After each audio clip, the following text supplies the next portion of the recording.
నమస్తే VFM news కి స్వాగతం. నా పేరు యశ్వంత్. అనంతపురం పట్టణంలోని హెల్పింగ్ హ్యాండ్స్ అసోసియేషన్ ఆధ్వర్యంలో జనరల్ బాడీ సమావేశం ఘనంగా నిర్వహించారు. ఈ కార్యక్రమానికి ముఖ్య అతిథిగా కేఎస్టీఎం పూర్వ retired English teacher Shankar Reddy హాజరయ్యారు. ఈ సందర్భంగా ఆయన మాట్లాడుతూ కేఎస్టీఎం 1988 బ్యాచ్కు చెందిన పూర్వ 10వ తరగతి విద్యార్థులు అందరూ కలిసి సమాజ సేవ లక్ష్యంగా ఈ సంస్థను స్థాపించి సేవా కార్యక్రమాలు నిర్వహించడం అభినందనీయమన్నారు. సమాజానికి ఉపయోగపడే మంచి పనులు చేస్తూ ముందుకు సాగుతున్నందుకు హర్షం వ్యక్తం చేశారు. ఇతరుల కోసం కష్టపడే వారు నిజంగా జీవించి ఉన్న వారిని మిగతా వారు బ్రతికున్నా మరణించిన వారితో సమానమని పేర్కొన్నారు. సేవా కార్యక్రమాల ద్వారా మంచి గుర్తింపు రావడమే కాకుండా తమ పిల్లలను కూడా సేవ దృక్పథంతో ముందుకు తీసుకెళ్లేలా ప్రోత్సహించాలని సూచించారు. కార్యక్రమంలో గౌరవ అధ్యక్షులు Shivakumar, president Gangadri, vice president Erriswamy, secretary Ramesh Babu, treasurer Kiran Kumar, సలహాదారులు తిరుపాలు, మారెప్ప, శాంతరాజు, ఏసీ మెంబర్స్ వెంగమనాయుడు, ప్రార్థన, రామన్న, ఓబులేసు తదితరులు పాల్గొన్నారు. 88 బ్యాచ్ విద్యార్థులైనటువంటి మా ఆత్మీయ విద్యార్థులకు హెల్పింగ్ హ్యాండ్స్ అటువంటి సంస్థను స్థాపించి ఈరోజు ఘనంగా జనరల్ బాడీ మీటింగ్ ఏర్పాటు చేస్తున్నందుకు నాకు నిజంగా చాలా సంతోషంగా ఉంది. మా విద్యార్థులైనా వీళ్ళు అనేటువంటి విధంగా ప్రవర్తిస్తున్నారు. ఎందుకంటే ఇంత గొప్ప ఆలోచనలతో 10 మందికి సేవ చేయాలన్నటువంటి ఒక మంచి చేయాలన్నటువంటి తలంపుతో ఈ కార్యక్రమాన్ని చేపట్టి వారి ఉద్యోగాలు చేస్తూ కూడా ఇక్కడి నుంచి వచ్చి ఈరోజు ఈ కార్యక్రమాన్ని ఏర్పాటు చేసుకున్నారు. నిజంగా మీ అందరికీ నా యొక్క హృదయపూర్వక అభినందన తెలియజేస్తున్నాను.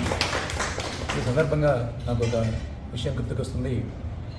They alone live who live for others, others are near dead అని చెప్పేసి.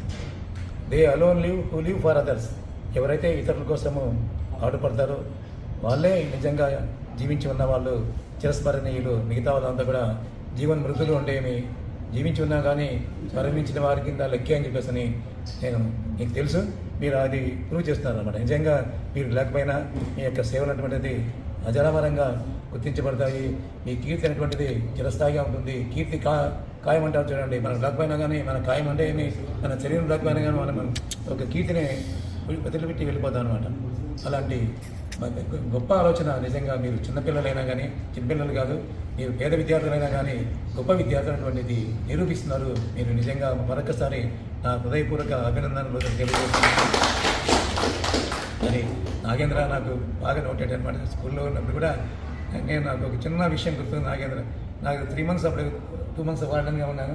బాగా గుర్తుందో లేదో, నేను అయిపోయిన రోజు నేను ప్రతిరోజు కూడా మిస్ కాను అనమాట. ప్రతి పూట కూడా డైనింగ్ హాల్కి పోయి అందరికీ భోజనాలు పెట్టించిన తర్వాత నేను బయటకు వచ్చేస్తాను. అందరికీ బట్టి ఐటమ్స్ అన్నీ వచ్చినాయా లేదా, ఎలా బాగా తిన్నారు లేదా అనేటువంటిది. ఇంకా కూడా కొంతమందికి ఎక్స్ట్రా కూడా నేను వడ్డించేవాళ్ళు. దాని కానీ అఫెక్షన్గా ఉంటే కూరగాయలు కొంచెం ఎక్కువ అట్లా కూడా చెప్పేవాడు. భీమ్లా నాయక్ వచ్చిన రిటైర్మెంట్ ఫంక్షన్ ఎంత రాలేకపోయినారు కానీ వాడు చెప్పినాడు సభాముఖంగా, సార్ తినపోతే మమ్మల్ని కూరగాయలు వేసి నన్ను తినిపించినాడని చెప్పేసి అని హైదరాబాద్ ఉన్నట్టుంది భీమ్లా నాయక్. మరి ఆ విధంగా మేము సేవ చేయడం వల్ల నాకు నాగేంద్ర ఎందుకు గుర్తున్నా అంటే అది నా డ్యూరేషన్ అయిపోయింది. 3 months డ్యూరేషన్ అయిపోయింది. నేను వాకిగా బయటకు వస్తున్నాను, మనం వాలంటీర్కి వచ్చినాను అనమాట. సార్ నేను మీ పీరియడ్లో బాగా పనిచేస్తాను సార్, నాకు ఇంకా గుర్తుంది, నీకు గుర్తుంది లేదా కానీ అతను చెప్పినాడు అనమాట. గంగాధరి కదా, నాగే వాడు కాదు ఈ అబ్బాయి గంగాధరి నాకు గుర్తుంది. ఇంకా కూడా ఏ విద్యార్థి రాలేదు ఎందుకు ఉండొచ్చు కానీ వారి మనసులో ఆ అబ్బాయికి మాట్లాడచ్చు కదా. మా అబ్బాయి మనసులో నా మీద ఉన్నటువంటి నా సేవ గురించి ఏదో చెప్పాలని చెప్పేసి వస్తని చెప్పి, సార్ మేము బాగా పనిచేస్తాం సార్ ఈ పీరియడ్లో అని చెప్పేసి అన్నాను. అంటే మిగతా గురించి కామెంట్ చేయకూడదు కానీ నా సర్వీస్ నచ్చింది అబ్బాయికి చెప్పినాను అనమాట. నాకు గుర్తుంది. అందుకే అప్పటి నుంచి గంగాధరి అనేటువంటిది మన జైన్ గంగాధరి అనేటువంటి ఇంట్రెస్ట్ పడిపోయింది అనమాట. ఇతరులతో ఉన్నారు, చాలామంది ఉన్నారు. అబ్బాయికి వాలంటీర్గా వచ్చింది, సార్ థ్యాంక్స్ చెప్పాలని చెప్పేసి అనేటువంటి భావం వచ్చింది చెప్తున్నాను అనమాట. కాబట్టి ఇది చాలా మంచి కార్యక్రమం. మీరు నిజంగా మిమ్మల్ని వింటా చూస్తామంటే చాలామంది మీ పిల్లలందరూ కూడా డాక్టర్స్, ఇంజనీర్స్, చాలా మంచి కోర్సెస్, నిజంగా మేము చేయలేనటువంటి చదువులు చెప్పించలేని చదువులు మీరు మీ పిల్లలకి ఇచ్చారంటే మీరు నిజంగా ధన్యులు, అభినందనీయులు. మీ కీర్తి చిరస్మరణీయంగా ఉంటుందని చెప్పేసి మీ పిల్లలు మిమ్మల్ని మెచ్చుకుంటారని చెప్పేసి నేను సభాముఖంగా చెప్తున్నాను. కాబట్టి చదువు కింద గొప్పతనం ఉంది. ఏ పనైనా కానీ బాగా చేయండి. చిన్న పని బాధపడచ్చు కానీ ఈ పనిని మీరు బాగా చేయండి, మీకు రావాల్సిన ప్రతిఫలం ఖచ్చితంగా వస్తుంది. ఉద్యోగమే కాదు, ఏ పనైనా కానీ మేము ఆ విధంగా నిజంగా మీరు అనుకుంటున్నాను. నేను చేసిన పని అయితే మీరు బాధపడతారు. అంత హీనమైన పని కూడా చేస్తాం మేము. ఎందుకంటే చేయకపోతే కాదు, వ్యవసాయం అంటే మీకు తెలుసు. వ్యవసాయంలో పేడ ఎత్తల్లా గంజుకులు చూస్తున్నాం. మరి అవన్నీ చేసినాం మేము, మోసినాం కూడా అన్నమాట. కాబట్టి బాడీ పని కూడా తోడలేము మేము. ఎందుకంటే అవసరం అనమాట. కోటి 10 రూపాయలు వస్తుంది వ్యవసాయంలో, ఆ 10 రూపాయలు నేను మా అన్నకి ఇచ్చేవాడిని, నేను తీసుకోలేదు. నేను అన్నం తిని పనిచేసేవాడిని కానీ ఎప్పుడూ డబ్బు తీసుకునేవాడిని కాదు. బాగా మెయింటెనెన్స్ అనమాట. కాబట్టి మీరందరూ కూడా మీ పనిని ఎవరు కూడా గవర్నమెంట్ జాబ్ కాకపోయినా కానీ వస్తే సంతోషం, అభినందనీయులు.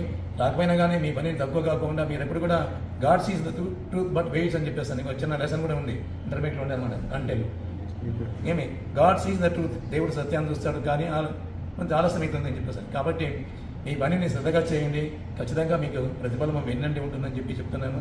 చదువుకు నిజంగా చాలా గొప్పతనం ఉంది. మీరు ఈ రోజు ఈ స్థాయిలో ఉన్నారంటే ఈ చదువు యొక్క గొప్పతనమే. హత్తకు కాదు గోచర మగర్నిషమును సుఖపుష్టి చేయు, సత్కీర్తి ఘటించు, విద్యేను ధనము అఖిలాతి కోటికి ఇచ్చిన పెరుగు, పోదు యుగాంతపు వేలనైన భూభర్తలు తద్దనాదికులు పడుతున్న గర్వము అన్నట్టు ఒప్పగా నిరోధం తెలుగు చెప్తున్నారా ఆయన ఈ పద్యం గుర్తుందా? చాలా ఎక్కడైనా చెప్తాను. నేను ఈ పద్యము టీచ్ చేశాను అనమాట. ఎక్కడ ఉన్నా కానీ నాకు ఎందుకు ఈ పద్యం వచ్చింది చెప్పి నాకు నోటికి వచ్చేసింది. ఎందుకంటే చాలా గొప్ప పద్యం అనమాట. కర్తకు గాదు గోచరం అంటే ఇక దొంగలు కనపడదంట.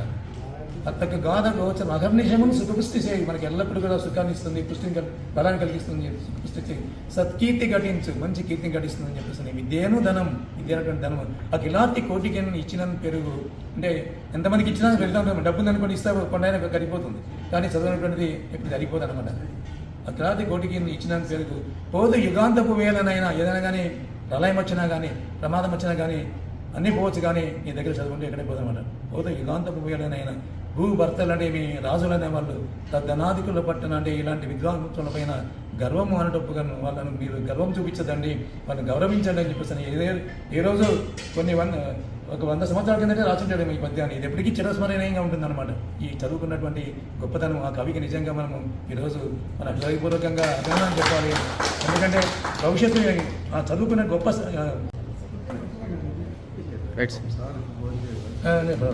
భోజనం కట్టి తినిపాలి.